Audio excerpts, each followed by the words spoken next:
Before we start the video, please hit the like button and subscribe to the channel. Thank you. And now, let's go. Story 1. I know I should be grateful for a chill job at an ice rink, especially as we gear up for a scorching summer. I'm thinking about quitting, though. I'm too creeped out to go back there. I needed a summer job, and I was a little surprised by the lack of competition for a gig at the local rink. My first day was right after the interview. The pay wasn't great, but the expectations weren't bad, either. Help customers. Keep the place clean. Restock the restrooms. That sort of work. The most important task was a team effort. Keep the rink temperature below freezing at all times. That made sense. It's an ice rink, not a swimming pool. At regular intervals, I checked the thermostat to make sure the rink remained between 19 and 29 degrees. Doing so ensured that the main room was always nice and chilly, my own frosty oasis in the middle of town. My boss was the face of the business, so he was usually up front serving guests or back in his office. Whenever he came out, he'd check the rink's temperature, even if I had just checked it myself. One day, I clocked in a few minutes late and found the boss hustling toward the thermostat. He seemed startled when he noticed me. "Seen anybody around here yet?" he asked. I checked the clock to see that we were still nearly an hour away from opening. "Not yet," I said. "Good." He smiled. Then he asked me to help set up a new game in the arcade. It was a massive cabinet, big screen, two-seater bench, huge speakers. The delivery men rolled it in and moved it into place, so now it was time to plug it in and see how it ran. I plugged in the power cord and fired up the cabinet. The screen flickered, the speakers roared to life, and then the whole place went dark. I looked out into the main room to see the boss sprinting for the breaker box. The girl at the concession counter dropped what she was doing and disappeared into the kitchen. I left the arcade to apologize for the mishap, and then I noticed the smell. It was like someone left meat out and went on vacation. The stench was heavy and sickening, so strong I could taste it. I figured it must have come from the kitchen. My boss was in the back, sweating bullets at the breaker box. "The wiring's screwy," he said when he saw me. "One thing goes wrong, and the whole place loses power." He snapped a few switches back into place and closed the box. Behind us, machines hummed again. He sighed and wiped the sweat from his forehead. "It's just an old building, that's all," he said. He checked the thermostat and stayed by the rink until it was time to open. The smell had mostly dissipated by the time customers started filtering in, but it was hard to forget. It was still in my clothes when I went home. \*********. A few days later, the boss had to run errands, leaving me and the concession girl to hold the fort down. Everything seemed fine at first, but then a group of kids approached me from the arcade. They said the new cabinet wasn't working right. The screen kept freezing, and they couldn't get their quarters back. My boss had briefly showed me how to troubleshoot these machines, so I did what I could to diagnose the problem. It took longer than I'd like to admit. I was hesitant to unplug the game and restart it, but I tried everything I could to get the game working again. If I had to refund a few quarters, I imagined the boss wouldn't mind. At some point, I realized I was sweating. I dressed warm for work since the main room stays in the mid-50s, but I suddenly felt too hot. I told the kids I'd be right back and try not to look conspicuous as I made my way to the rink thermostat. 30 degrees, still below freezing. I returned to the arcade to realize that it was the air conditioner that was struggling. It was blazing hot outside, and our AC was fighting hard to keep the room cool. I finally got the game up and running, then ran by the concession counter for lunch. The late afternoon rush kicked in, and I was on my feet for hours. Without the boss up front, I was renting out skates, checking the restrooms, and doing my best to keep the new arcade game running. I didn't get a moment to catch my breath until closing time. I shut off the lights and flipped the front door sign from open to closed, then realized it had been hours since I checked the rink thermostat. I knew I had to take a look before I left for the night. 35 degrees. Not great, not terrible. I adjusted the target temperature and waited until the system started pumping more coolant beneath the ice. I headed back to the door, but stopped at the hallway to the restrooms. There was someone standing at the end of the hall. I was startled, but more than anything, I just wanted to go home. "We're closed," I said. "I have to lock up now." He didn't move. "Do you need to use the restroom first?" I thought maybe he wasn't feeling well.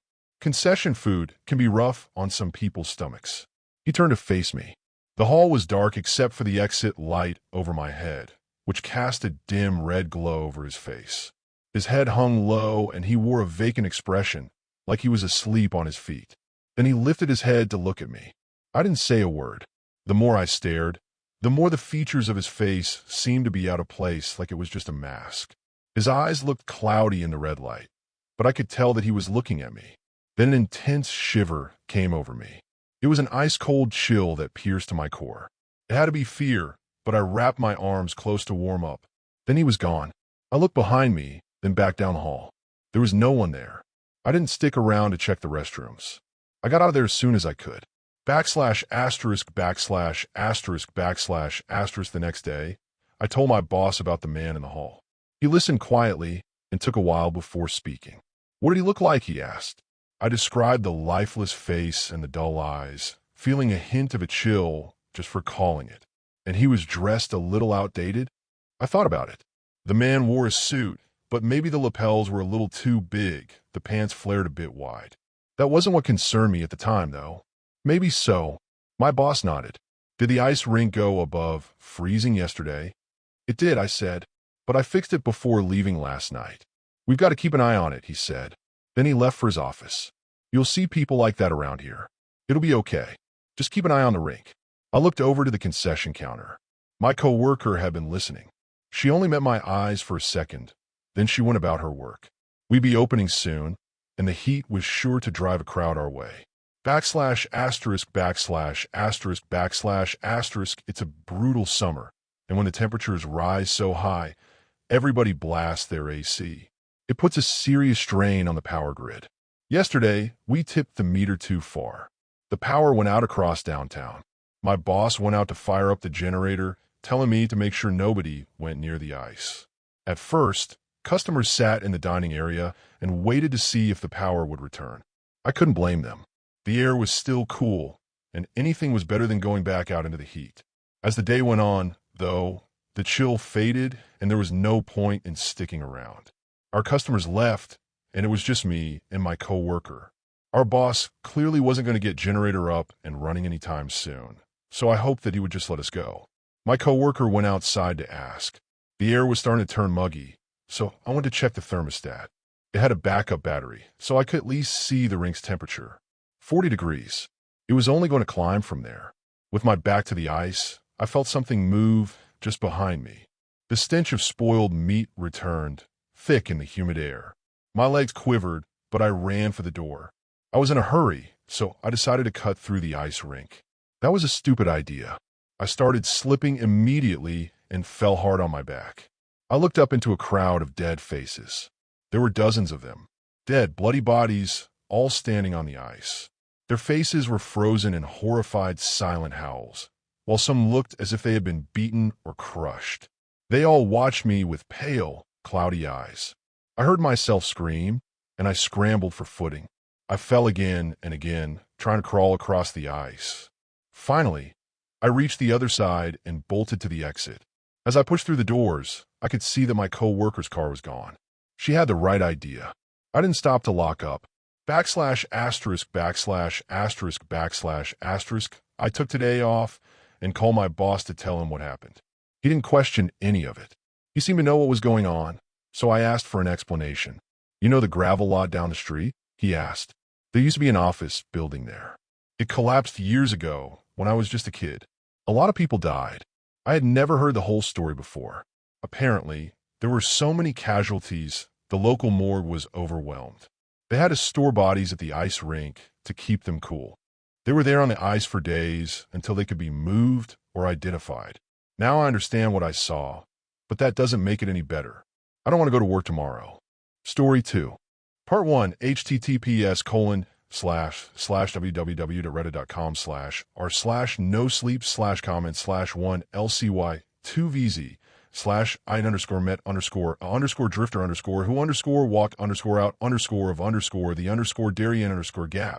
Part 2. https://www.reddit.com/r/nosleep/comments/1lgh5k 7/I underscore met underscore underscore drifter underscore who underscore walked underscore out underscore of underscore the underscore Darien underscore gap.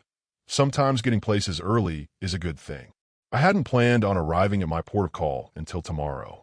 I certainly hadn't planned on dragging a woman a good 20 centimeters taller than me into a Jeep and driving as fast as I could to get there. I pulled the Jeep up to a parking lot, leaving a voice message with the hospital staff about where their Jeep was. I hoped they wouldn't be terribly upset as I slipped the keys under the Jeep's carpet, as I said in my instructions. "You're a very polite car thief," Kasara remarked as I opened her door. "I didn't steal it," I argued as I helped her to her feet. Her hand covered her injured thigh as she moved. "Fuck," Kasara cursed. "Tanya, you bitch. Seems like you have some practice in." "You got a shitload to explain, by the way," I informed. "That's the price of the boat ride." Kasara growled. "Then give me my $20 back." "Maybe," I offered as I looked over the docks at the port, trying to find where Junior is. Sure enough, I spotted his boat. A mid-sized cargo boat that was offloading supplies from Jamaica, then off to Haiti with medical supplies. Kasara looked at the boat as we approached. Well, I'm not going to say I expected a cruise liner, but Kasara's eyes were drawn to the hull of the older ship. The whole thing was some shade of green and white. The white upper decks were stained with rust here and there, with paint peeling along rusted rivets near the railing. The hull appeared sturdy, but the red paint at the waterline was peeling with rust stains as the waves slapped against its sides gently at the dock. The boat was parallel to the dock, with forklifts rolling up a large ramp to push large pallets into rows at the center. There the crew worked to tie down each pallet and secure tarps over them. The boat was too small for typical containers, so it lacked its own crane, but it made it just the right size for small deliveries. "This boat is going to make it there, right?" Kasara asked. "Well, charities have to take what they can get," I explained, heaving onto the gangway, which was a single plank with a few worn patches of grip tape applied to the bottom. As we got on board, I heard a man with a thick Haitian accent shout, "Bonjour, Mazai." I smiled as I saw the boat's captain. His eyes were yellowed, and he had far more sense than teeth. His hair was short, his face wrinkled from his time at sea. That said, his shirt was well pressed, bleached, and he wore a rather stereotypical captain's hat, which was white with the insignia of Haiti on the front. He was an older Haitian man who I only knew as Junior. "Junior!" I shouted, smiling and grabbing his hand, hugging him shortly after the handshake. "How's the water?" "The water's always der. So far she hasn't taken me yet." Junior laughed, looking at Kasura. "Oh, who dis?" "Oh, Kasura, this is Junior, our ticket to Haiti," I said as I introduced Kasara to Junior. Kasara looked at Junior oddly. "Junior?" Junior smiled, shaking Kasara's hand heartily. "Yes. Yes, Surya. My father. He's much older. That's why they call I'm Senor," he said with a broad laugh. Kasara cleared her throat, trying to force her smile away. "So, where did Davy find such a woman?" Junior asked, looking Kasara up and down, and then turning to me. "Ya know there ain't no way ya can satisfy this one, ya? She kill ya." Kasara recoiled. "No, we aren't." "No." "Well, don't act so insulted." I laughed. "I'm not that bad, am I?" Junior grinned, leaning on a railing of the ship, his hands draped over the side. "Ah, my pale friend. Sometimes the ladies, they want more den looks. Need a man who can go to distance, ya?" He laughed, turning to Kasara and looking her up and down. "And sometimes, they don't need us at all, no?" Kasara gave Junior a nod. "Yeah, that a problem?" Junior laughed. "It's none o' me business what ya do with yourself. Just don't rock my boat." Junior let out a deep laugh as he walked over to me, checking a clock hanging near the wheelhouse. "Ya far too early, dear Davy." "What's done?" I cleared my throat. "We had to leave early." "Oh, we?" Junior asked with a smile. "So now if we're going to need a ride, eh?" "The deal was I take your scrawny pale ass cross the Gulf to Haiti." "Not her brawny ass." He turned to Kasura. "No offense, BB." Kasara narrowed her eyes on Junior's. "No offense, as long as you don't call me BB again." "Apologies, mon amour," Junior said as he bowed. "How y'all like me ta call ya den?" "Cass is fine, Captain," Kasara corrected. "Ha ha," Junior shouted out in a deep laugh. "Oh, I like this one. She call me Captain." Junior shouted, placing both hands over his heart dramatically before he turned to me, treating me with respect, like she know me. He laughed, turning to her. Lucky you, yak don't. He laughed again, his tone dropping as he did. I'm sure she'll get to know you on the trip, I said with a smile. I hope not. I want her to like me, ya. Junior laughed. I be fueling up for the next hour, so till den find her quarters down below. Cast and take the one next to ya. Could use another pair o' hands on dis old boat, ya know? Just don't think about pay, no? Junior said with a toothless grin. I looked at Kasura. I think she's just happy for the free ride. Junior shouted, his tone shifting immediately to a more serious and dire one. Ain't nothing in dis life free. Everything costs something, he turned to Cass. Just depends what you're willing to part with, no? Kasara narrowed her eyes on Junior as I motioned for her to follow me below deck. Gotta make sure day payment is right. Yeah, Cass? Junior asked rhetorically as we headed below deck. Once we were moving down the steps and through the tight crew quarters, I turned to Kasura. Sorry about him, he speaks his mind and is honest. It's fine, Kasara shrugged. Free ride and you want me to work, I guess?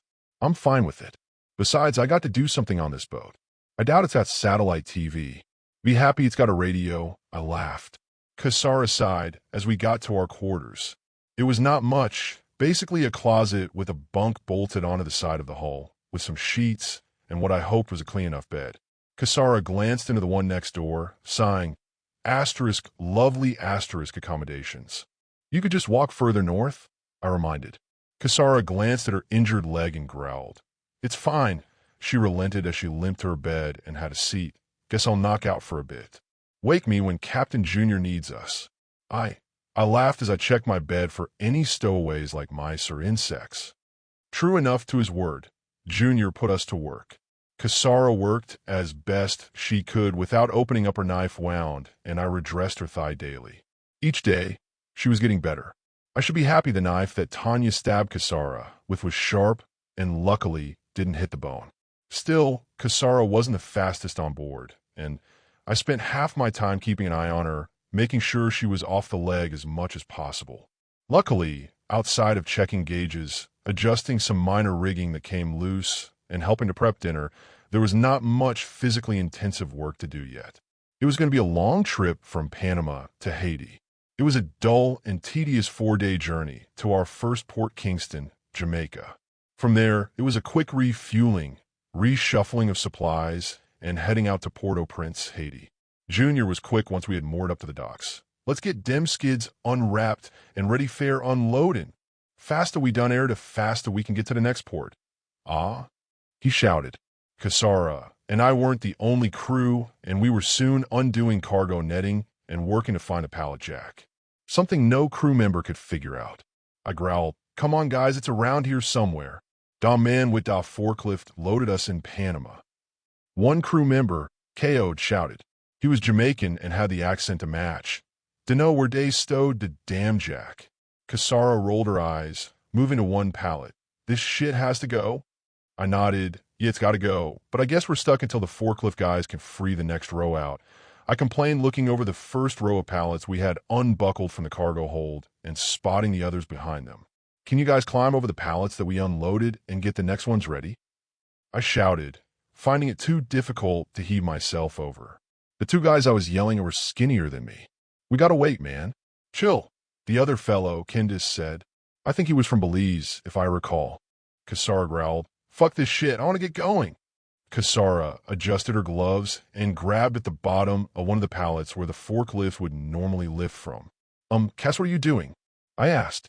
Working, Kasara said as she bent her knees, grunted, and lifted the pallet up on its edge a few centimeters. From there, Kasara dragged the pallet backwards towards the loading dock and right up to the ramp. As she dragged it, wooden splinters and bits of the pallet snapped and popped off, but the entire thing remained mostly in one piece.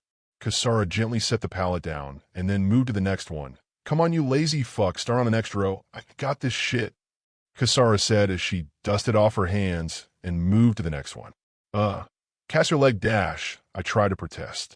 It's fine, Kasara growled as she grabbed the next pallet by its edge, As long as these cheap-ass pallets don't fall apart, Kasara grunted as she tilted the next pallet up and began to drag it out. The two other crew members just shrugged and began to unbind the next set of pallets. After Kasara handled the first 2 rows of the 4 we had to pull off, we found a pallet jack shoved into one of the pallets in the 3rd row. I shook my head. Figures. Kasara cracked her back, then her knuckles, grabbing the pallet jack. Fucking finally, she shouted as she dropped the forks and rolled the rusty and well-used hand jack over to the 2 rows she had moved to the ramp. Now let's get this shit onto the docks.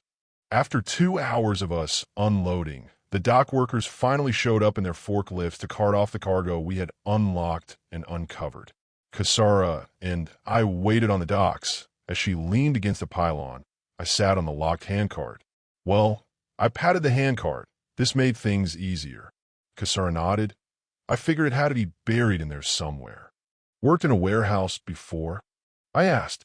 Everyone needs a starting job, Kasara stated as we watched the forklifts begin loading new pallets of medical supplies into the cargo hold, having finally taken the pallets we had unloaded away. Pretty impressive, I chuckled, doing that by hand. Meh, Kasara said with a shrug. If my leg wasn't hurt, I'd have dragged them down the ramp the whole way. Those little ridges on the ramp would have torn the shit out of the pallets, Kasara chuckled. Pissed off my old forewoman when I pulled that shit back home. Got on my case about not breaking the skids. Kasara had been pretty tight-lipped the whole journey about her origins, so I took this opportunity to pry. So, mind telling me about where you're from? Kasara's eyes were on the boat. I could see Junior surveying the loading dock area. Unsure if his eyes were lingering on us or not. Nah, Kasara said as she pushed herself off the dock pylon, moving to the pallet jack and motioning for me to get off of it. Maybe later. Kasara wheeled the hand jack up the loading ramp and onto the boat, where she pushed it into the first row of pallets and locked it in place, helping the crew to secure the new payload. As I headed back on board, Junior called out to me, "Davy, meet me on the bridge. We leaving for this sunset." I nodded to Junior as I climbed up the loading ramp and pulled it back onto the boat, locking it in place with Candice and Kaode. Once they locked it up, they worked on ensuring the cargo was covered in netting and tarps before we unmoored and set sail once more. I headed away from the cargo area of the boat towards the bridge, climbing up the steps until I reached the top, where Captain Junior sat in a chair near the controls. I looked over the radio, steering wheel, and navigation systems, all handled by Junior and the rest of the crew. "Ya girl a power lifter?" Junior asked. "She used to work in a warehouse, I think." I shrugged. "Where you find?" Junior asked. "Why do you ask?" I pressed. "'Cause she's on me boat," Junior said, now serious as he leaned forward. "And if I talking any further, ya telling me about her, ya?" I sighed, pulling up a seat near him. "What's to tell? I found her in Panama. She was running from someone. They caught up to us, got into a scuffle, and we got out of there." Junior nodded. "So, she ain't from Panama?" I shook my head. "Where's she come from?" Junior asked again. "And don't fuck with me. Tell me the truth, yeah?" "I don't know. She showed up out of the Darien Gap, okay." I confessed. Junior paused, his brow furrowing as he got up and shut the door to the bridge before walking back and returning to his seat. "From the Gap?" Junior questioned. I nodded. "Not through it, but from it?" Junior asked again. "I'd assume through. She can't be from the Darien Gap. There's nothing there." I paused, my stomach dropping slightly, right? Junior pulled out a pack of cigarettes and bit the end of one of the cigarettes out of the pack with his teeth before he offered me one. I declined as he shrugged and lit his cigarette. "I've seen things like—" I asked. "There's a difference between someone going through the Gap and someone from the Gap." Junior's eyes locked on mine. "This person who chased ya, she a woman?" "O' course, ya." I nodded. "Military?" Junior asked. My stomach sank. "Why, yes." Junior grabbed me by the collar of my shirt, pulling me close to him, his yellowed eyes glaring into mine. "Ya fucking Tet Zozo. Ya done cursed me with this fucking stowaway. Now ya got me carrying a Penthesillian fugitive." "Fucking liar," Junior shouted at me. "I ought to toss a lot of y'all overboard." "Wait," I stammered. "I didn't lie to you." "Oh, didn't lie, no." Junior dropped me back into my chair as he got to his feet, walking around my seat. "Y'all hid the truth from me." That's enough to count as a lie in me book, yeah? Coulda told me this woman wasn't no friend of yours. Where she come from. Instead, ya bring this curse on me vessel. What curse? I shouted. Listen, I was just helping her, okay? This crazy woman was after her. So they wanted her back, or whatever. They killed a cop, okay? So we ran. Junior moved behind me, and I heard the distinct sound of a blade being drawn. Soon enough, Junior had a machete tapping against my shoulder. Ain't no reason fair me to consider not dicing both of y'all up and tossing ya overboard. Except that folks already seen y'all with me, Junior said as he sat down in his chair. Cigarette in one hand, machete in the other. Who are these Penthesillian people you keep talking about? I asked, trying to change the topic. I promise you, I don't know shit about any of this, okay? I wasn't trying to bring you any trouble, Junior. Naive fucking bland. Junior shook his head and sighed, hey. I shouted, glaring at him. I'm Honduran, man. If it looks like a bland, and it talks like a bland, Junior said as he pointed his machete to my chest. It's bland. My stomach sank at Junior's assertion. Y'all want to know about Penthesil? Fine. I tell ya, he took a long drag from his cigarette, dropping his machete. Y'all don't want to know shit about Penthesil. Junior shouted. Why is that? I asked. Cause the less y'all know. The better, Junior said as he twisted and turned the machete in his lap. The light from the windows flashing off the blade and into my eyes occasionally. It's the Gap's best-kept secret. Anyone who find a city, they never come back. They say the jungle claim him, but those who know, we know the truth, Junior shook his head. Y'all don't fuck around with these women, mon. Every one of them is a warrior. Like a tribal warrior? I asked, thinking of Native Americans and such. No, like military, Junior clarified. So soldiers? I reasoned. No, Junior laughed. There's a big difference between a soldier and a warrior. A soldier, they go to war and they come back. They want to live a normal life. Do they normal things get a job? Ave a family. Junior took another deep drag. A warrior? They want to go back to war. They want to make they children warriors. They want to die in battle. In what they call glory, Junior whispered. That girl ya brought? I could see it in her eyes. She's a warrior. A killer. She's perfectly at home in blood and death. If writing else, it's a distraction, Junior explained. She's running from that. I informed. I might not know much, but the girl I heard her fighting with said something about an empress, a new one. Kasara said she didn't want any part of the war. That's why she left. Junior paused, concern growing on his face, wrinkles forming in his brow as he looked at me. War? What war?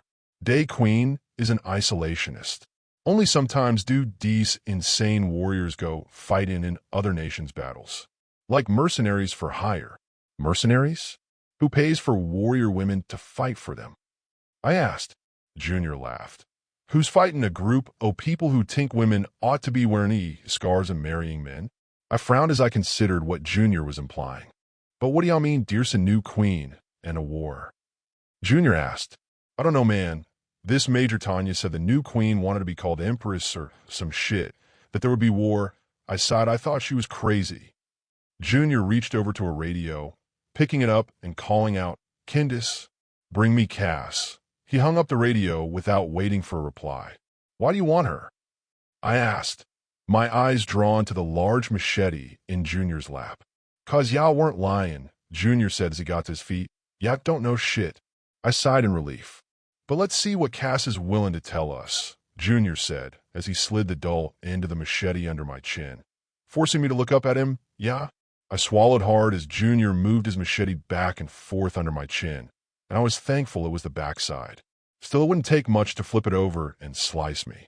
Kasara and Candace walked in, and Kasara spotted Junior with a blade at my throat. What the fuck? Candace, leave us be, Junior said. Candace left without a word. Hey, Kasara. I called out. Junior turned to Kasara, pointing the machete at her. Why y'all running for Penthesil? Tell me why I oughta continue faring ya two across the gulf. Kasara heaved a sigh. Did he tell you anything? The bland don't know shit, Junior snapped. But he know enough to get him and me killed. Now, tell me why you running. Kasara shook her head. Ya tell me, or Davy gets a Edie shorter, Junior said, tapping the machete blade on the top of my head. I damn near shit myself. I knew Junior for some time, and I knew not to antagonize him or ask him what was in his cargo. But I never imagined he would get violent if I angered him. Kasara was silent for a moment or two before she leaned against the doorway. You got any more cigarettes? Maybe a beer. Junior tossed a pack of cigarettes at Kasara before he walked around the bridge to a small fridge, pulling out a trio of small silver and red cans. Kasara took hers and popped the can open, taking a swig before Junior offered her his already lit cigarette. She lit hers from his still hot cherry and passed his cigarette back to him.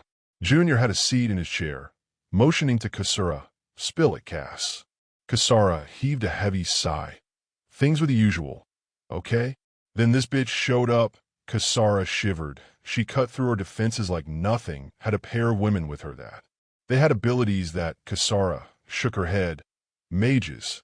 They were mages. Junior sat there, shockingly unfazed as Kasara explained everything. Bitch burst into the throne room like nothing. Kasara said, I threw a punch at her, and it was like hitting a brick wall. Then the queen surrendered the whole city to her. This woman Dash, Junior began, but was cut off. She wasn't a woman, Kasara explained. The new empress of Penthesil. She's a black-winged angel, and she goes by the name Ragna. https://www.reddit.com/r/the_guardian_temple. Story 3. I'm a trucker. Been one for almost 20 years. I've seen a lot of strange things on the road, but nothing like this. It happened during my early years when I still ran long international routes.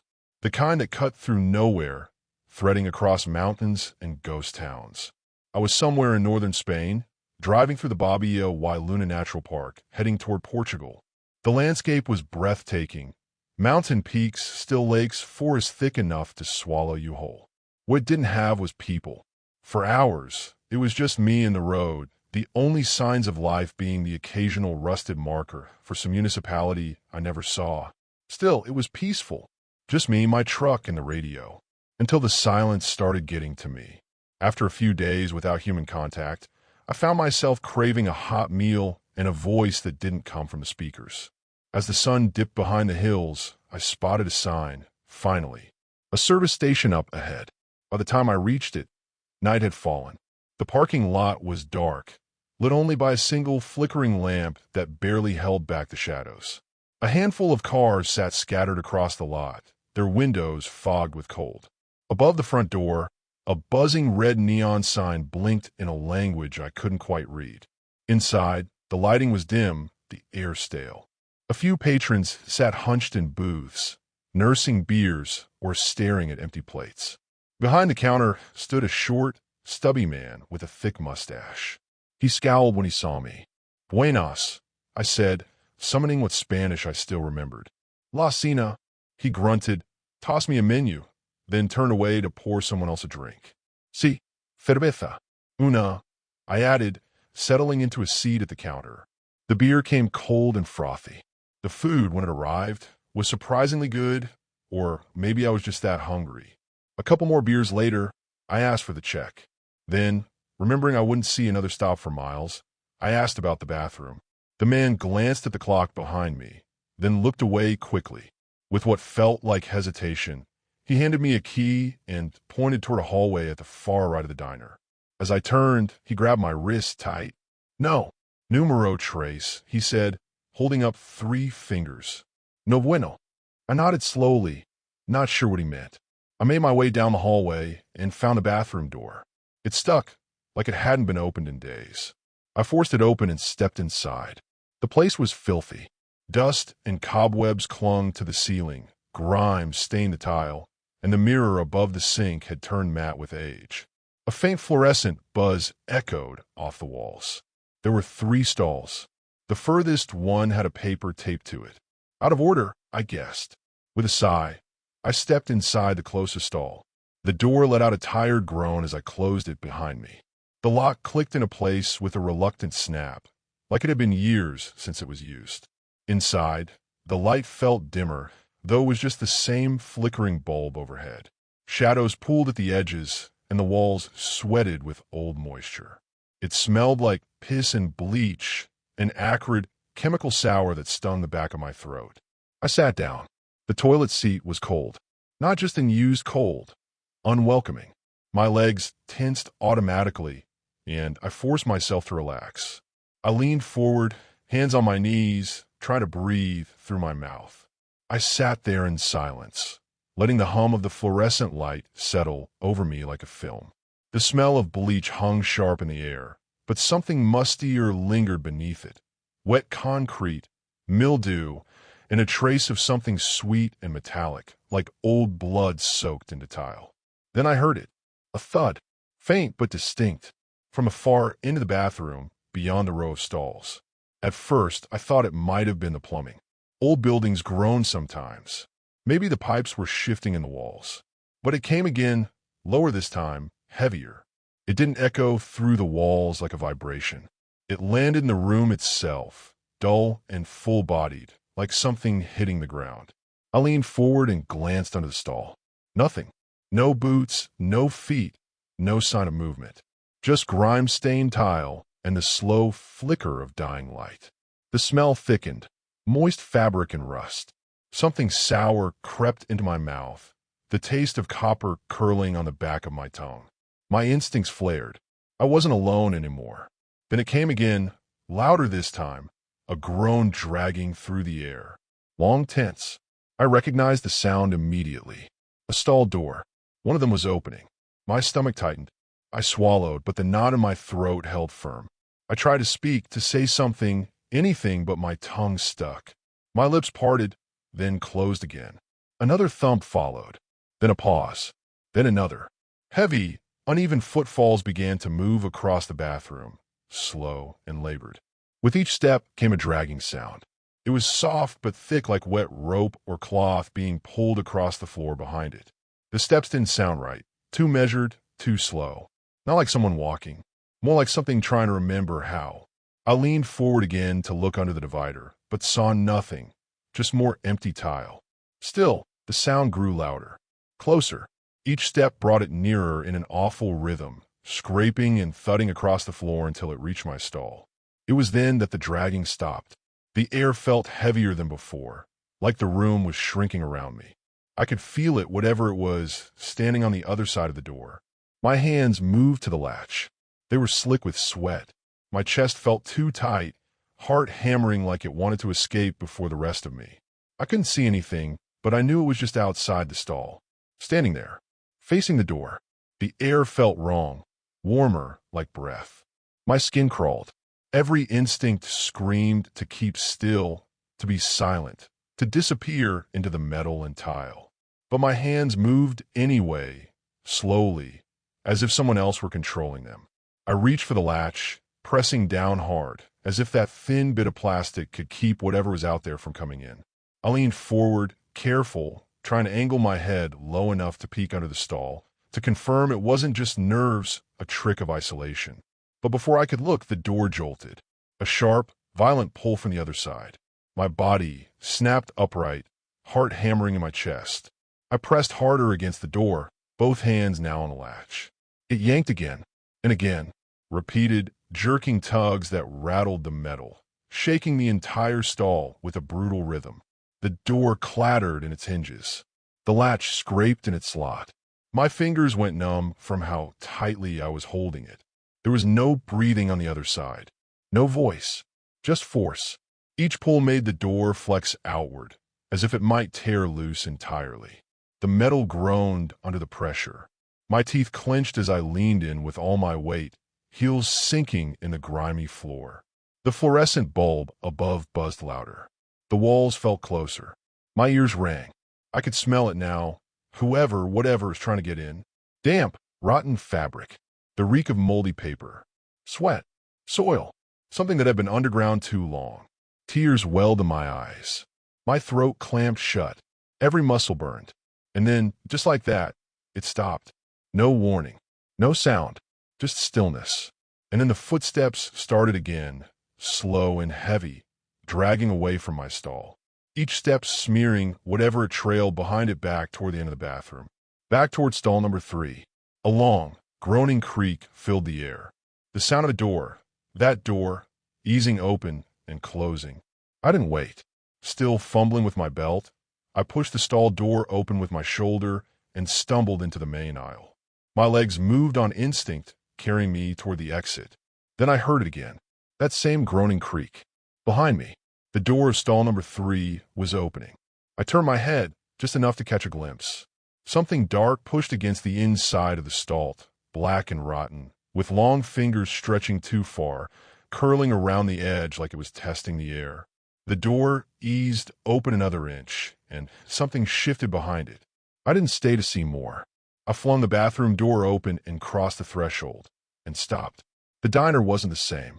The lights were gone. The ceiling sagged. Cold air rolled over me, sharp and dry, thick with the scent of dust, rot, and cold grease. Glass crunched underfoot. The windows had shattered. Wind blew in through the empty frames, stirring dead leaves across the cracked linoleum. It looked like it had been abandoned for years. Tables were overturned. The counter was rusted through, its chrome surface pitted and brown. The fridge doors hung open behind the bar like gaping mouths, and mildew crept along the walls in spreading veins of black and green. The front door was gone, just a splintered frame opening into night. Beyond it, the parking lot stretched out in silence. No cars, no lights. The overhead lamp I'd seen on arrival was shattered, its glass scattered across the pavement. The asphalt was cracked, overgrown at the edges, littered with damp leaves and windblown trash. Only my truck remained. I didn't think, I simply ran. Straight across the lot, up into the cab. My hands shook as I turned the key, and the engine roared to life like a voice I'd forgotten I needed to hear. The headlights cut a path through the dark, and I pressed the pedal to the floor.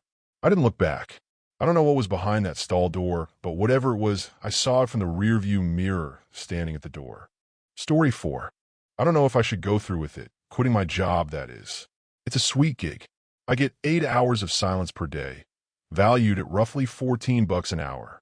I sit on my ass all day, sometimes typing a few things into the computer if a client can't find a book. If my instructions are unclear to the customer, it's the only time I have to leave the desk, just to disappear into the maze of bookshelves. I honestly couldn't believe it at first either. Why would a library pay someone so much?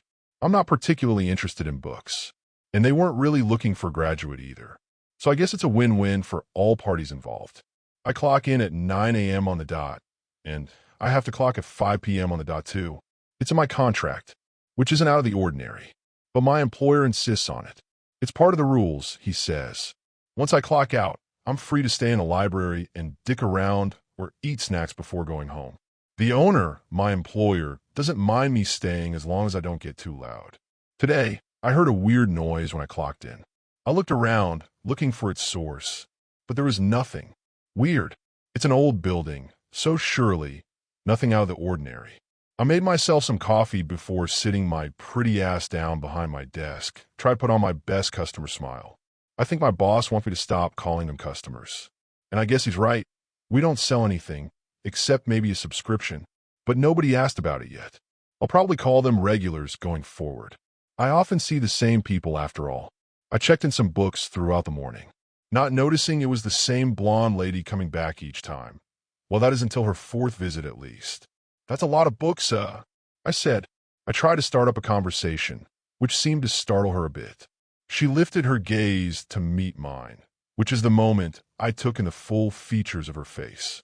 A somewhat healthy pale face, her hair in a cool braid, barely visible crow's feet, naturally pink lips, and a cute mole under her left eye. Then she spoke in a broken voice, like she just recovered from a cold. "Oh, so, you do speak." I was dumbfounded by her answer, and it must have shown, because as I tried to find my footing in this conversation thing I was apparently so inept at, her voice broke my train of thought. "I mean, I tried to talk to you a few times in the last few weeks, yet you never answered," she continued. "I thought maybe you couldn't speak and stopped trying. For all my faults, I had found someone who was probably just as bad as me at that whole socializing thing. But with a new angle of attack, I spoke up. "I'm sorry, ma'am. I must not have paid attention. It's all right. It seems to happen a lot with me. Don't worry, she answered, with a hint of sadness in her voice. But now that I think about it, I don't remember that lady at all. I'm not bad at remembering faces. I should have remembered her. She's pretty in spite of her age, and I'm a sucker for a pretty face. I took the time to get a good long look at her before answering, which might not have helped the already awkward situation. But I was sure of it now. I did not know that woman. Well, if I could do anything else for you, please do give me a ring. I caught myself. There's a bell. On the desk. I pointed at the bell, blood creeping on my cheeks. I could feel myself blushing. Like the idiot I am. I quickly sat back down, taking her books for the 4th time, and logged them in, noting the return date, the titles. I noticed they were all borrowed in 1986. Oddly, no late fee. I looked up at the woman, and she was already gone. Odd. But no late fee implied I would keep my job, even if she mysteriously disappeared in the library. Which she did. And my body was calling for food, so I did not give it much more thought. Surely she was just shy, and her task done, she went home. Lunchtime in the library was always a treat. The owner always brings a plate for me, and it's really chef level. I saw him reading culinary books when I stayed past my shift one time. So I guess he's the one cooking? Today's meal was marinated beef, with a julienne of carrots, and a delicious fudge cake as a dessert. Truly one of the highlights of my long day in the library. During lunch break, the owner approached me. Miss Fay, you clocked in late today. Don't clock out late. Did I? I wondered aloud. I tried to find something in his eyes, annoyance, anger, a joke, anything. But it was only the cold realization that I did. He nodded, but didn't really answer my question otherwise. After a few more moments of silence, he spoke. I hope you had a nice meal. He smiled, but didn't really. His lips didn't even rise. I'm still unsure what he meant, but it felt like suddenly I had been served my last meal. After this short interaction, he left, going to his office. Something he doesn't often do when the library is open. I struggled to finish my delicious meal, then went to clean the plate and Tupperware for the fudge cake. At least, I wouldn't leave dirty dishes behind if something happened to me. Turns out, something would happen. Just not to me. 6 books fell from their bookshelves, not all at once. For those who don't know, that is not supposed to happen. Either none of them fall, or they all fall together. I made my way to them and picked them up one by one. I took some notes on my phone about which book fell down in order / 5 Ways to Sunday. / Prince's Travel Guide. / Me, Myself, and I, a self-help book. / Roll Tide, a Southern encyclopedia. / Useful Tips for Cooking. / No Way Out. After noting the titles, I wrote up a quick note to the owner, to have him take a look at those books and the shelves on which they were resting. Then I watched and waited as the clock passed 4:59 and clocked out on the dot. Going home to my beautiful cat, I took a nap with him nuzzled up to me and woke up in a cold sweat as a certain blonde lady screamed at me to listen in my dream. Story 5. I come from a very rural part of Bengal. Indian Bengal, that is, not the other side. Our village is very off-road, and most people don't even know its name. Nevertheless, it's a nice enough place. Sure, the crops aren't as bountiful as they could be, and there are issues with water unless it rains. The power often shuts off. It's gotten better recently, and it's only been a few years since we got a mobile network tower. But the people are nice, and surprisingly, so are the landlords.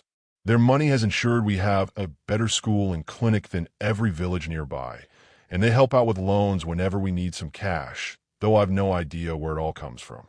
The only real problems are the things living around us. Not animals, though we do have those too. The forest is pretty dense, and there's a rumor of a tiger every few years. Most are false, but still. No, the other kind of things. Things that are the reason you draw a cross with chalk on your doorway before leaving the house empty, or circle a lavatory 3 times before going at night, or don't stop to talk to what is very clearly your mother at a crossroads, noting that her feet aren't quite sitting right. Of course, the locals are mostly used to it. When a flayed woman is crawling on the road and moaning at midnight, tourists run. We tap our sticks 3 times on the ground to chase her off and continue. If there's something truly dangerous, we tell the Thakors, and in a few days it goes away. Life continues. This is not about those stories, though I will probably tell them someday. So, just like that, checking the desks for clusters of eyes before I sat down, and sprinkling salt on my books if I ever left them outside my iron trunk by mistake. I completed my schooling in the village and applied for college, all the way out in Kolkata. My father was sad to see me go, and angry that my marks weren't enough for an even better college. But in a way, he was also happy. In the fashion of all Bengali fathers, he refused to show it, but he was happy that I was leaving this place, probably for good. But that's the beauty of my village. Its power to pull you back with all its might, to do anything to bind you to its bosom, to make you stay. They assigned a date for the entrance exam, all the way out in Malda. So, my father decided to escort me. The day before we left, there was news. Birendra Thakur, our landlord, was dead. It was whispered that the death had been unnatural. I had never seen my father like that in my life. A strange mixture of grief, fear, and anger writ on his face permanently as he paced around the village tea stall, asking question after question. In the evening, he asked me to cancel the exam. It was a bad omen. Try again, he said. Next year. The death of the Thakurs signaled that dark times were ahead. I wasn't sure what to think of that. There were serious myths. The ones you could see, feel, be hurt by. And then there were the fairgrounds, grandparents' fairy tale myths. The ones that felt nice to tell around a fire to scare children. This seemed like the latter. One of those superstitions that grow louder whenever someone's seen crawling their way to a better life. So I refused. He tried to convince me, but honestly, I was looking forward to getting the hell out of here, at least for a year or three. Early the next morning, we set off on my friend Ramu's trusty bike. The exam was in the afternoon, but Malda was far. Not even counting stops for fuel and rest, we would have to hustle. The bus could have taken us, but its timings were too weird for our schedule. So we puttered on. My father drove. I had a license, but typically he didn't trust me to not drive straight into a fuel truck and send half the highway up in a fireball. All because I'd almost hit a goat once on my first day out. Almost. The road crunched under us, still fresh from some repair work. As we began to leave the village behind, cultivated fields and sparse houses gave way to empty meadows, milestones, and occasional clumps of trees. Through one of these, I saw the grayed-out building in the distance, almost half hidden in a corner of the village. Even from this distance, the gleam of the once shiny tracks, now bent and abruptly terminated, was apparent. The old village railway station. It had been built all the way back in 1865, if memory served well. Some of the old men claimed it ran directly to Howrah Station itself at some point. That beggared belief, but at any rate, it had apparently been abandoned within a year of starting operations. No one could, or was willing to say why. As if the truth itself had left on the last train out. The railway authorities just packed up and left, and the tracks were torn out by scrap sellers and vandals over the centuries, until all that remained was the hollow, crumbling ruin. Still, seeing it gave me an idea. Asterisk Baba, asterisk, I said, leaning in to make myself heard against the wind in our helmets. Going the full distance by road is going to be a close call. Why don't we go to Jane Kipra and catch a local from the station? There are a few that will make it in time, and we have people there we can leave the bike with. It will be a lot easier to know. The response was immediate, not a moment of hesitation behind it. The people of our village do not ride trains. The Thakurs have forbidden it, ever since the old station was closed down. What? I lived in the village, and it was my first time hearing that rule. But why? It is forbidden, he repeated firmly. The law has been handed down from generation to generation. You can ask any of the old men and women in the village. But why? I repeated. I don't know, he admitted, but your grandfather said it to me, and now I'm saying it to you. Never ride on a train. For as long as you live. Never. This sounded like another one of the fairground myths. Asterisk Baba, asterisk, this exam is important. If something goes wrong on the road, I told you not to take it this year, he said brusquely. You didn't listen. Now you will bear the consequences. I'm not going on the train. End of discussion. When my father got to be like this, there was no arguing with him, so I shut up. But I was pretty sure our plans wouldn't hold. They never did, out here in the country. And lo and behold, I could not tell if it was fortune or misfortune then, though I now have a definitive answer. But within 15 minutes of this conversation, our bike came to a screeching halt on the road alongside a swarm of other bikes, cars, scooters, and even some bullock carts. All were either honking or shouting. At what, you might ask? A staple of the region, trucks full of farm produce, arrayed like a barricade across the narrow road. Turnips and onions and rice and wheat and hay glistening under the sun as they spilt out from barely intact bags and sacks. A bunch of men wearing some combination of gamchas, dotas, cordas, pagdas, and other assorted flares fanned out before the truck, shouting slogans and hoisting placards. A few interested cameras flashed around them. Local media, mostly, but the general mood was one of resigned annoyance. Indeed, some smart locals had already begun to capitalize on the hubbub, moving up with cycle-mounted canisters of tea and baskets of snacks to haggle with the many stranded commuters. A small crowd of spectators had also gathered around the event like flies, carrying babies on their hips, spitting pawn, and murmuring among themselves. Hartal starred. My dad's tone was a combination of exasperation, annoyance, and indifference that could only be achieved through lifelong interaction with Indian politics. "What's up, brother?" I asked a man on a bike next to us, adjusting the strap of my bag nervously as he honked in impotent rage. "Same old, bye, same old," he grumbled, finally surrendering and killing the ignition. Government go-down's full, so they were turned away, and the APMC is not giving them the price they want. So now they're dumping the crops on the street and protesting for more money. Every harvest, it's the same fucking drama. I glared at the trucks, waiting for them to part before me. But I evidently did not have Moses' skill set because they stayed put. "How long has it been, son?" my father asked. "Barely 2 hours, uncle," the man said, lighting a cigarette and offering him one. "Hope you don't have to be somewhere within the next day or two." By the backhanded slap of Providence, we had managed to stop right outside Jankipura. I knew this place well. The station was less than 10 minutes from here. I'd never had cause to get on an actual train, but I tried to go there whenever I could just to watch the bustle. In fact, if I squinted a little, I could even see its distinctive blue shed off in the distance. And above it, thick clouds of black smoke, ashy and choking even from this distance. Even as I watched, a new plume sputtered into the air. Something was there, on the tracks, belching it. I frowned. It almost looked like a steam engine. A very old, dirty steam engine. I thought all the trains had switched to diesel locomotives. But diesel engines weren't supposed to do that. But that didn't matter. Where there was smoke, there must be a train. Who cared if it was old? Asterisk Baba, asterisk. I urged again. We're right outside Jankipura. If we move now, we can catch the train. I can see it. It's right there. Asterisk beta asterisk. His voice was thunderous in its intensity. I already said no. I glanced at the road, at the protest that showed no signs of abating, and anger coiled in my belly like a serpent. "You just don't care, do you?" I hissed. "You want me to miss this exam, so you can go home to justify your superstitious nonsense to your friends?" "I don't," I told the boy. I mimed in a mocking tone, but he didn't listen. And now look, we were forced to come home part way. Truly, the younger generations know nothing. I shook my head and tooted. "Don't talk to your father like that. He is your elder," the man on the bike said. "Oh, shut up." I jumped off the bike. "Just go home, Dad. I'll go by myself. If you're so scared of a bloody tin box on wheels, you don't have to come." "I told you," my father bellowed. "You are not getting on that thing. Come back right now."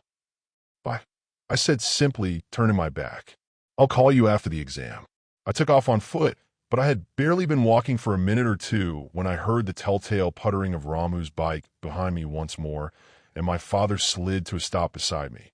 "Get on." "I'm not going back. We're going to the station." His tone was terse. "Get on." I climbed onto the bike, half expecting him to turn around and hit the throttle at full speed. But he actually did start moving towards the blue shed in the distance. He didn't look left or right as he rode. He just stared straight ahead at the black smoke, barely even glancing at the road. Like a man transfixed by his own house burning down, feeling powerless to save it. I wanted to say something, but I was half afraid he would stop the bike and slap me if I pushed any harder. So I stayed quiet, choosing to bask in my victory. What struck me as we got closer was the silence. Jankipro was not the busiest station in the area.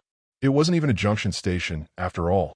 But even so, you could always find at least a few men chewing gutka on the benches, or a fat lady passed out under the bent tree in the forecourt.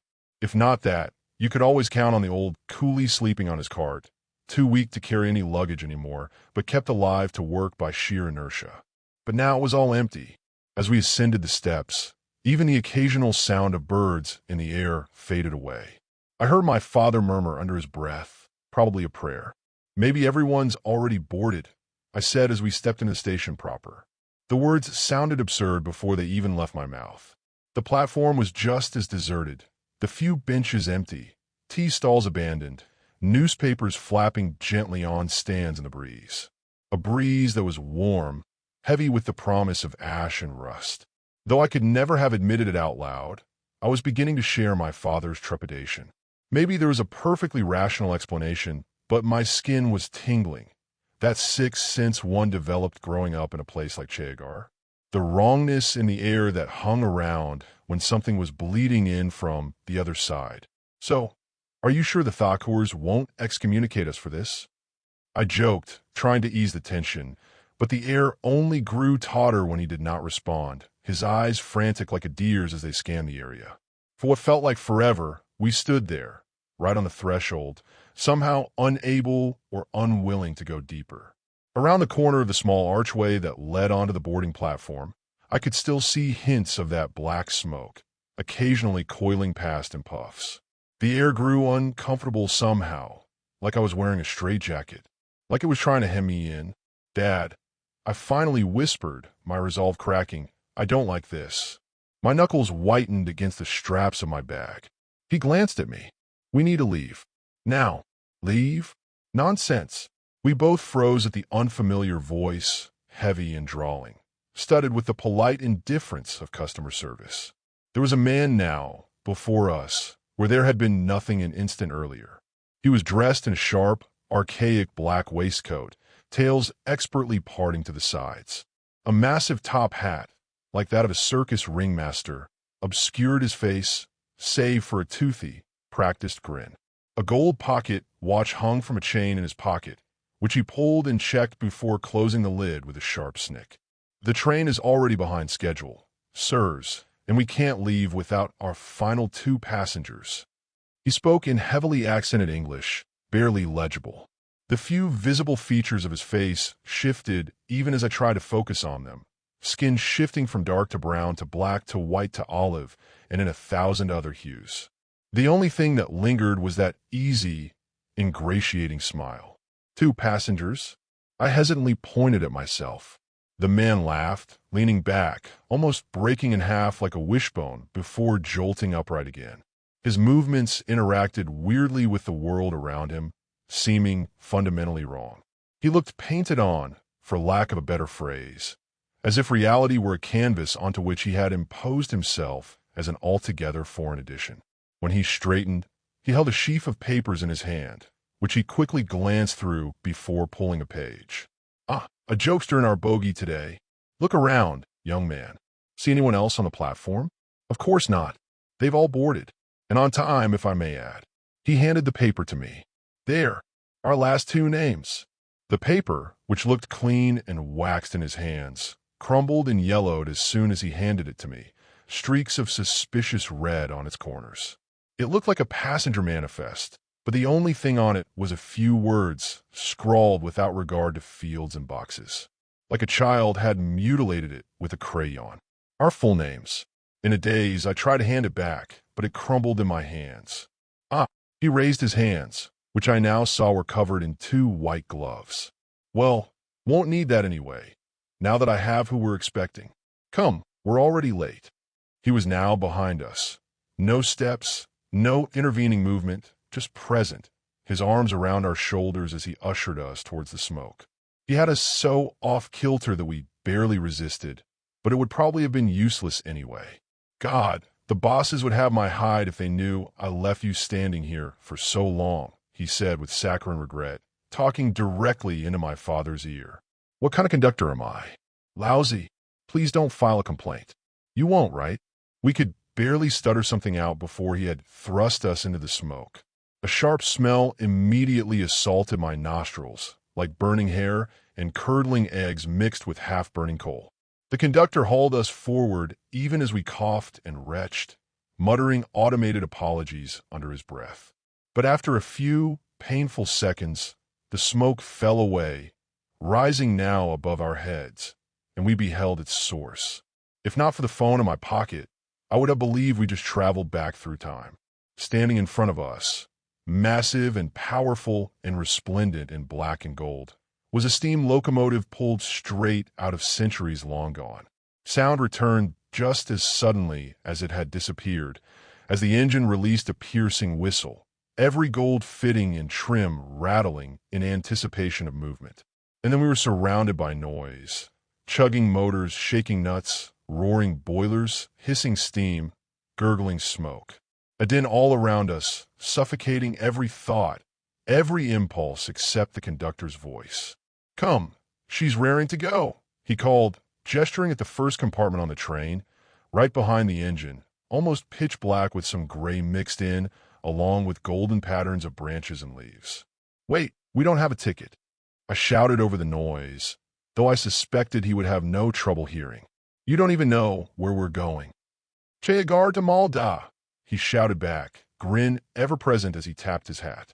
"I have it all here. The formalities are taken care of, sirs. Just take your seats, and we'll be off." Asterisk Baba's star. I looked helplessly at my father. He looked as afraid as I was, but the sight of my face seemed to give him strength. "We've changed our minds, conductor. We're not taking the train after all. Apologies for the trouble." "Oh," he sounded almost concerned. "Has there been any deficiency in my service?" "I do apologize. I'm just nervous, you see. We've not had high-profile passengers in such a long time, and that's not it," my father said. I could tell he was fighting to keep his voice neutral. "We've just decided that, well, that we'd enjoy the journey by road instead. So, we'll take your leave. Please." He added the please in an almost pleading whisper. The conductor remained frozen for a moment. Not like a human, but like a doll whose batteries had been removed. Then he jerked to life again, smiling broadly. "Not a problem, sir." We both perked up. "No, of course not. One cannot, after all, force guests on board. That would be terribly impolite." But he fidgeted. My heart dropped into the pit of my stomach, that same sixth sense tingling again. "But, well, if it was just me, no problem. But, you see, the engine is quite irritated at our delay here. Every second lost is a cost, all that. You know the drill. As passengers, you are protected, but if you cancel your ticket, slowly, we looked up at the engine. It was shifting every golden knob and bolt gliding along its metal body like water, fixing themselves on us like scores of insectoid eyes. Its whistle sounded once more, lower and quieter now. Sinister. It stopped smoking, as if holding its breath. Then I thought I saw the whole locomotive shift against its carriage, grinding and scraping, like massive jaws. Too late, I noticed something. The entire body of the train was slowly pulsing, almost too subtly to be visible. Every fitting stretched apart glacially, then collapsed with a wet clanking, a wave propagating down its body. It was a disorienting feeling, like watching a gigantic slug made of coal and metal rather than flesh and slime. A pulse? A breath? A digestive tract? "The exit is right back the way you came," the conductor helpfully whispered, as if he did not want the train here. "But if you move, it will give chase, so try and run fast." I hate all the sounds. The image of that massive train lifting itself off its track danced before my eyes, unfurling into a roaring nightmare, screaming after us, running us over, feasting. My legs quivered in place, unable to decide which way to move, whether to move at all. My father continued to pray under his breath, studiously avoiding my gaze. "We must make a choice, sirs." The conductor was calm, like he was talking to children. "The train absolutely cannot wait forever." Just for a moment, train tracks red with gore and clotting streaks flashed before my eyes. I glanced at my father. He was still praying. So I made the choice. "We'll board." "Splendid choice." He smiled, gesturing at the door. As we grasped the handles and hoisted ourselves into the compartment, I swore I heard the train sigh around me, the metal shuddering with organic wetness as it felt us inside. Every surface was moving, ever so slightly. The floor breathed under me. The walls pulsated, and the comfortable wooden plush seats undulated like a broken carousel. Every single one was occupied by people. People whom I realized I had seen at the station before. Passengers, hawkers, vendors, staff, even a few beggars who hung around the place. At the back of the carriage, a door with a clear glass screen showed the next compartment, similarly filled. The conductor was right. Everyone had boarded, now as one in a deep, unshakable slumber as the train moved and breathed around them. "There's you." The conductor pointed at the two foremost seats of the carriage, set slightly apart from the rest. These, I noted, were relatively still compared to the rest of the train. If I looked only at them, I could half pretend that everything was completely normal. So I did, gently guiding my father over and taking our seats. I tried to look out the window. It fogged over, as if something massive had exhaled on it. And here's me. He plopped himself down on a smaller bench set into the wall directly in front of us. Best seats in the house for the best people on the train. Anyway, we're ready now, so hold on. She runs like the wind. He rapped his knuckles sharply against the wood-paneled interior thrice. I heard a piercing whistle from the engine, and then with a great lugging and chugging, we began to move. The wheels hissed and clattered against the rails as we built up speed. Far faster than an engine, so archaic should go. The frosting on my window thickened further, the scenery disappearing into a stir of mist that turned into thick fog. There were no turns, no curves. The train just barreled on, straight ahead, almost as if forging its own tracks. Then it began to change. It took a great shuddering breath, the components separating all around us. Wall panels broke apart to show pink flesh underneath. The metal floor cracked into segments, vein gray lumps poking out from between them. The seats around us began to crack, leaking pale red fluid that covered their occupants. Ours remained intact for the most part, though I could feel something wet against the leg of my pants. I felt my father grip my hand tightly, and though I did not have the courage to look at him, I gripped it right back, keeping my eyes on the conductor's steady grin. Strange fleshy projections began to descend from the ceiling like tongues, lolling and jerking as the lights flickered. Then they died altogether, and in the darkness, the front of the train began to rise. The sound of the wheels grew infrequent and then disappeared. There was a terrible tearing sound, like metal folding and bending. Then we sped up further, the clattering fading into regular, heavy thumps that shook the train around us. I made the mistake of curiously looking at the window. Through the frosted glass, I saw it, pink, fleshy, and massive, turning in circles that seemed at once too slow and too fast. A gigantic, skinless limb, all taut, pink, bloody muscle as it dug into the ground and threw us forward at breakneck speed. More rhythmic thumps behind us, more limbs grabbing and propelling in a rhythmic dance. The train, it was running. "Told you, didn't I?" The conductor shouted over the din of creaking metal, as if reading my mind. "She runs like the wind." The other passengers remained in their stupor even as the train shifted around them, growing wetter, fleshier by the second. All I could do was hold on tight to my seat and to my father, eyes refusing to even close to spare me the horror. How long had we been moving? Seconds? Hours? Days? Eternities? Time lost all meaning in this foggy twilight. Only the white teeth of the conductor keeping us company, reassuring us we were still alive. "We'll be there before you know it. Trust me." The conductor leaned back in his seat, apparently immune to the horrors unfolding around him. "You know, when we made the Chegar deal with your lord, we thought we had a bargain. Spanking new station, exclusive carriage rights. The profits were incredible, and all we had to give in return were a few VIP seats. Get you folk from point A to point B intact, immune from the usual fare.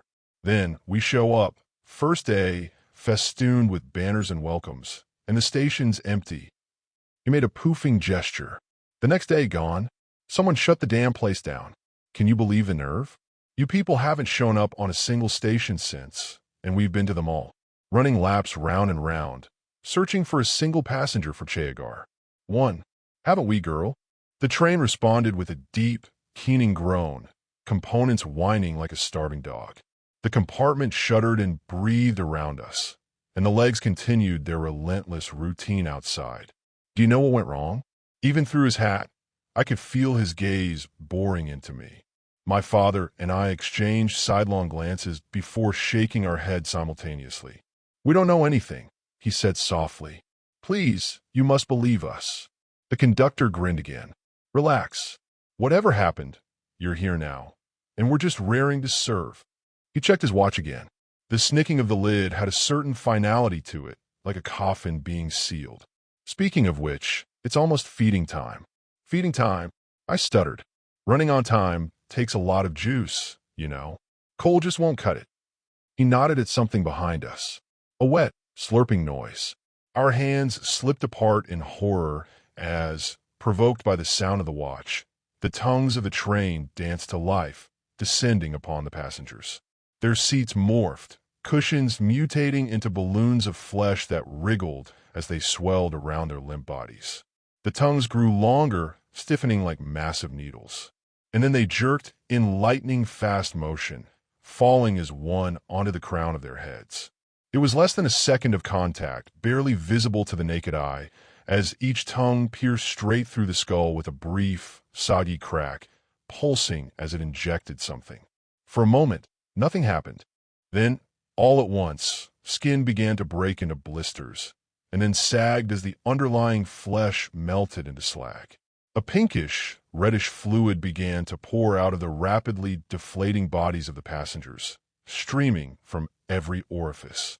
It flowed from collapsing ears, from popping eyes, from nail beds rapidly peeling off as organs were digested from the inside out. The skin flopped uselessly, a sack to hold the nourishing feed of the train. Then the seats rose up around them, a massive flesh mattress that enveloped them. They began to suck and chew, hardening into plates as they ground their contents, and then gulped them down into the hellish gullet of the machine. The legs outside renewed their beating vigor, energized by the meal. Before our very eyes, the seats returned to their original shape, regrowing veneers of fluff and wood as tongues withdrew into flaccidity once more. The compartment was empty now, save, of course, us. The VIPs, as he said. Then there was more chewing and grinding. The compartment behind us was feeding. Then, I guess, the next and the next, poured into the roaring flames that fueled our nightmare. An industrial python, feeding in terrible, undulating rhythm. Never gets old, does it? The conductor was nearly bouncing with excitement, as if he'd surprised me with a ticket to Disney World. My father was slack-jawed next to me, even prayers slipping from his lips now as his eyes stared beyond everything. Their depths turned glassy, his brain turning the lights out to help him cope. I was given no such mercy, watching helplessly as the train swelled, bearing more and more of its pink innards, evidently satisfied by the meal. The bag had slipped from my grasp, falling onto the floor. Now, as the floorboards retreated from each other, it threatened to fall into one of the maw-like holes. Acting more out of instinct than anything else, I lunged and yanked it free, a millisecond before the gap snapped shut.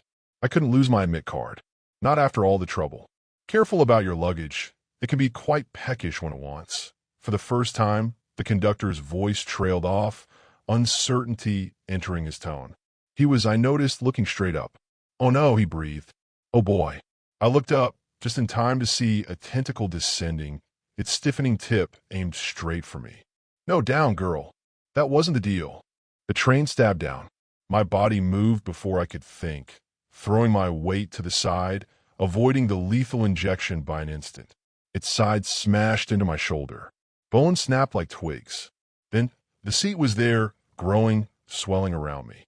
I tried to claw myself out, but its sides were slick with juices, mucosal and slippery, clinging and pulling me down with them. My hand could not get a grip, and I only slipped deeper, watching the world outside fade as I was sealed in a terrible, squelching embrace. It began to chew, thrashing me around from side to side as the gap began to fill with a pungent liquid, a bubbling bile that left me red and raw where it touched. The walls around me began to thicken, gaining rough ridges designed to rend flesh from bone. The motions of my disgusting capsule slammed me into them again and again, flaying and tearing. Pain was a word that lost all meaning for me.